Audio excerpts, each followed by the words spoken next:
Hello gamers, welcome back to the channel. Today I'm starting a new series called 10 in 10, which I've hinted at before, and the premise of this is basically I need to play a game for at least 10 hours and then I'll give you a quick 10-minute sort of wrap up of it. Not going to be a review per se, because I recognise a lot of games take more than 10 hours to properly get into them, but I think you know where a game's going after 10 hours, so the intent of the series is just to give you a flavour. We're all very time poor nowadays, and hopefully, you know, I can give you sort of some idea as to whether this game's worth spending some time playing in 10 minutes. So without further ado, the first game in this series I'm going to review is Deadside. Now, Deadside is a first-person shooter survival game, not dissimilar to DayZ, but they've just kind of dumbed down some of the survival mechanics. So you get it's much easier to get into. It's kind of like a DayZ light, really. I like it because I really enjoyed DayZ, but you know, you have to invest a lot of time in it, and then if you get taken out, you kind of back to scratch unless you've got a decent base set up. In this one, you can acquire weapons and so forth much quicker. It's also got safe zones, and you can buy and sell gear. So I really like sort of the gameplay loop of going out, scavenging, coming back, selling gear and upgrading your gear at the shops. Now, as I said, it is PvP, but there is a great PvE version of this, and the devs have done a good job to really enhance that PvP element. So if you're a bit of an older gamer and your reflexes aren't where they need to be, this is quite a fun game to get into as well. I've been playing, as I said, obviously for more than 10 hours, so I'm quite well geared up, but I'm going to show you some core mechanics of the game. Okay, let's get into it. Okay, so here we are in one of the trader areas. These are the two traders. I'll get into that in a sec, but probably the best thing to do is just start with the map. So obviously in this trader area, this is a safe zone, so if you are playing PvP, players can't shoot you here.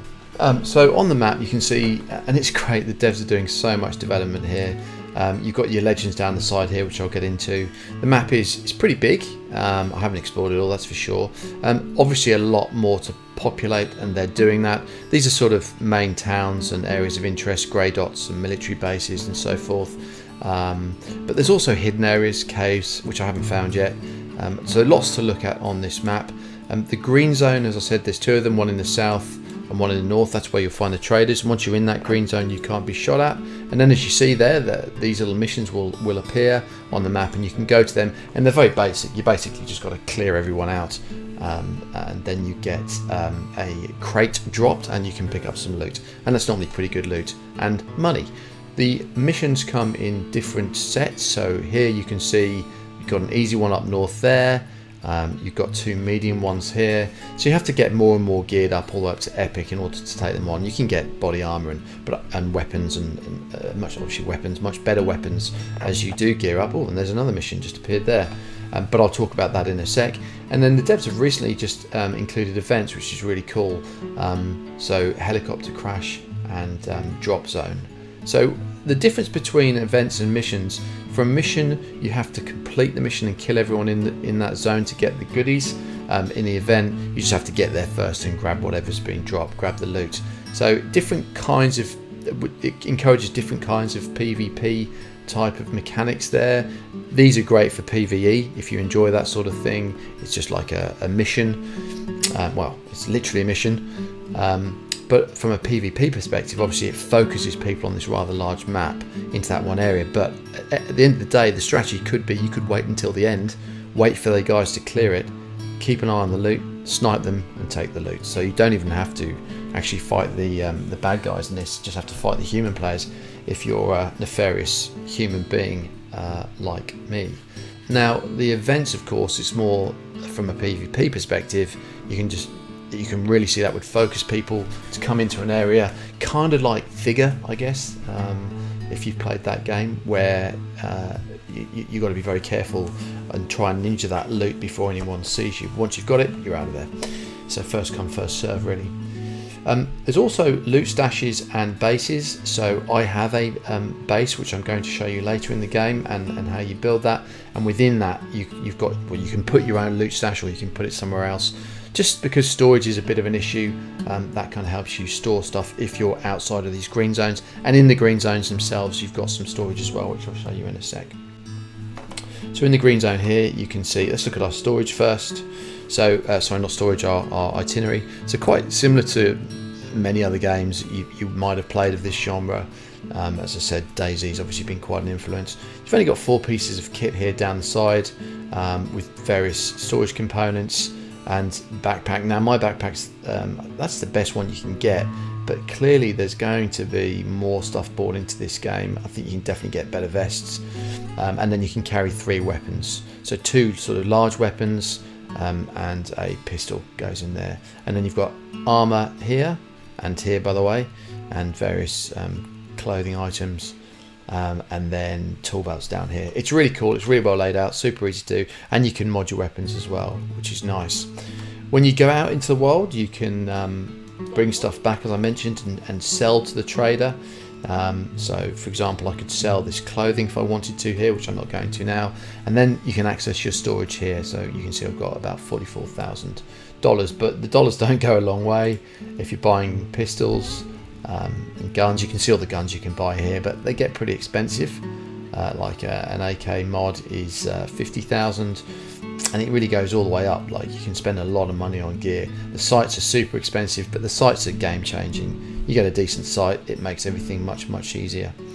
And it looks like they've taken out some guns here, so I've been quite lucky to buy my AR4, and they did say they were going to do that, so you have to now find these in the wilds. You can't buy them from the trader, which I think is a good addition. Lets people who are sort of starting out get that opportunity to get some decent weapons before they've actually got a stockpile of money. The other thing I should point out is you've got all these various ammos for the different types of guns. You've got your bandages. You can craft stuff, although it's really light at the moment. So like, you can craft just a backpack there. You can craft basic bandages when you pick up bottles of alcohol and tearing rags, very much like DayZ. And those bandages do different things. So just rags that will only cure you for 5 health.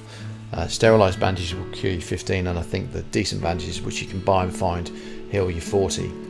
You also can drink, obviously, sodas. There's no water mechanic in this game that I've found so far, and you can buy food from the trader as well, and that increases your, obviously bandages increase your health, food increases your food, and sodas increase your sort of, heals that sort of, sorry, not heals, increases your hydration is the word I was looking for.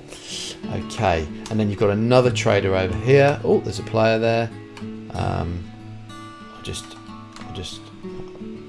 nod at him, and then this guy sells different gear too.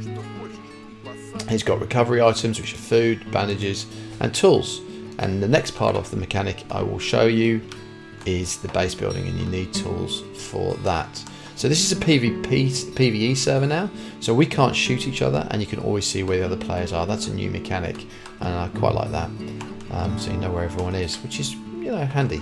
But as I said, PvE, totally different game. There is a day-night cycle, as you can see here, and it looks like we're coming into the night. It's kind of hard to tell because I've only just started playing. Alright, I'm now going to run to my base. Okay, so here I am at my base. It's a very simple little base, but I'm not going to go into the base building mechanics now because we just don't have enough time for that in this video. But the point is, you can build little bases, you can build huge complex bases, and you've just got to chop down wood and collect material to do that. You do need tools to do that, and you collect those in the wild, and in your base you can put this storage chest as well, so other players can't get into it.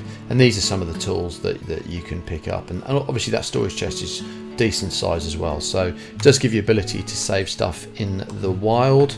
And you'll note that I've put my base sort of between the 2 green zones, so just something to help me gather resource if I'm out for extended stays. Okay, so that brings us to the end of that 10 minutes. Just in summary, really cool little game, very much a DayZ light, very easy to get into if you find those sorts of games a bit daunting. I highly recommend this is worth a try. The graphics are cool, it runs well on my system, which is by no means top line, it's just a gaming laptop, and the sound is great, and the gunplay is fun. It's very rewarding, very enjoyable, and yeah, a bit of gunplay for you. And yeah, I highly recommend give it a go. It's definitely not expensive. The devs are active, and I think this game's got a bright future. Alright, I hope you enjoyed that, guys. If you do, please leave some comments down below. Let me know if you'd like to see more of Deadside. I'm really enjoying playing it. And I'll catch you next time. Mezzo out.